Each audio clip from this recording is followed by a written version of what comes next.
Welcome back to Firestorm Games, and you're joining us as we take a look at another one of Games Workshop's latest releases for Warhammer 40k.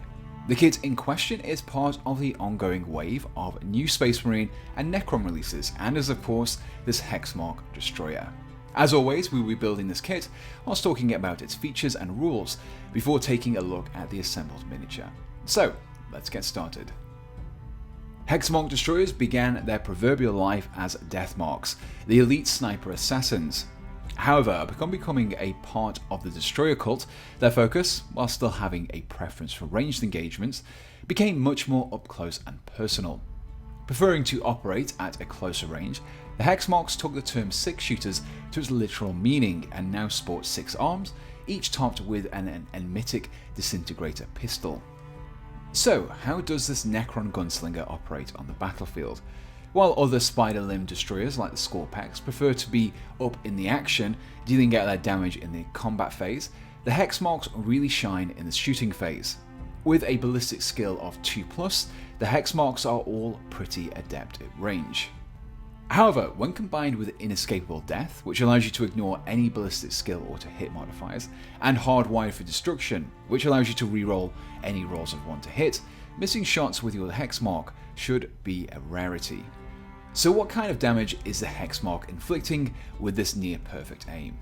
Armed with 6 enigmatic disintegrator pistols, each pistol dishes out a single strength 6, AP -1, damage 1 hit at a range of 18 inches.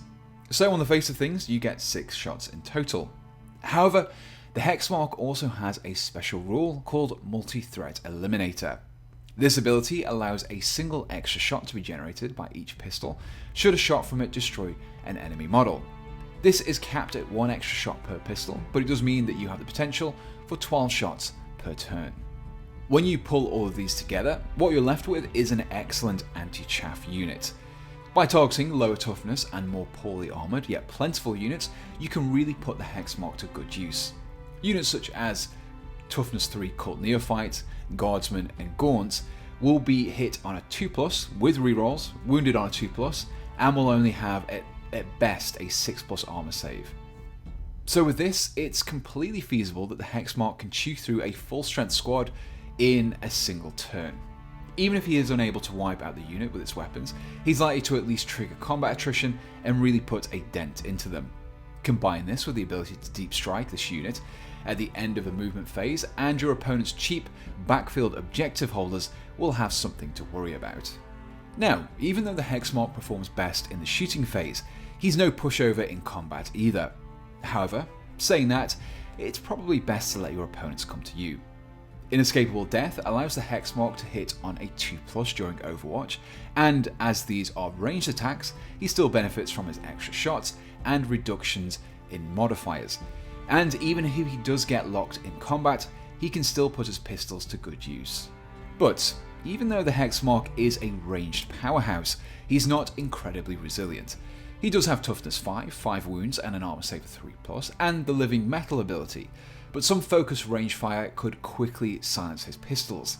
Therefore, it's best to keep him close to other units in order to benefit from the fact that he is a character, and so can use the Lookout Sir rule. Flayed Ones or Ophidian Destroyers are a good choice, as they can also deep strike alongside with him, and can screen any tougher close combat units as well. Plus, being a character means he can help distribute command protocol benefits to units that traditionally operate further away from the rest of your force. But enough about the rules. How does the model look? Well, he also sports the similar tripod leg structure that the Scorpex destroyers have. His torso is hunched and topped with a glowing orb. This orb appears to be responsible for his exceptional shooting skills, as 6 wires snake along his arms to a small scope-like orb fixed to the tops of each of the pistols. Said pistols are physically fused to the Hexmark's arms, which helps to really emphasize the whole hardwired for destruction aspect of them. These guys have a very singular purpose, and so don't require hands for anything else.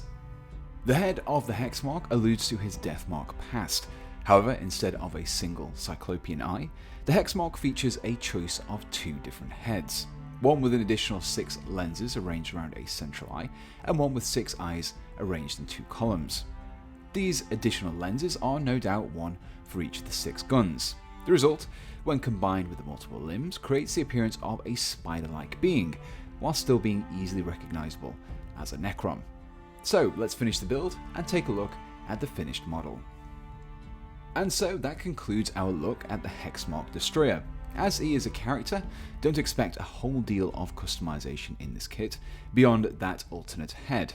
However, the model does look great, as well as being incredibly capable on the battlefield.